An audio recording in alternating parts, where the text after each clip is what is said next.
ஜார்க்கண்ட் மாநிலத்தில் பயணிகள் ரயில் தடம் புரண்டு விபத்துக்குள்ளாக இருக்கிறது.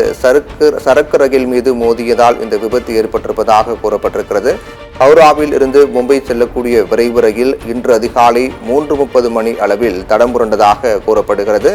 இதனால் உடனடியாக அந்த வழியாக செல்லக்கூடிய ரயில் போக்குவரத்து நிறுத்தப்பட்டு அதற்கான மீட்பு பணிகளும் துரிதமாக மேற்கொள்ளப்பட்டு வருகின்றன.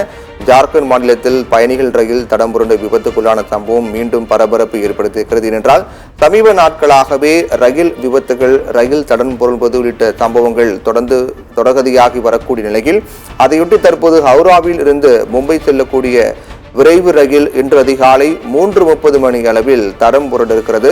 உடனடியாக அதிகாலை நேரம் என்பதால் எந்தவித அசம்பாவிதமின்றி மீட்பு பணிகள் மேற்கொள்ள உடனடியாக ரயில்வே துறை அதிகாரிகளுக்கு தகவல் தெரிவிக்கப்பட்டு தடம் புரண்ட ரயிலை மீட்பதற்கான நடவடிக்கையும் அதிரடியாக மேற்கொள்ளப்பட்டு வருகின்றது.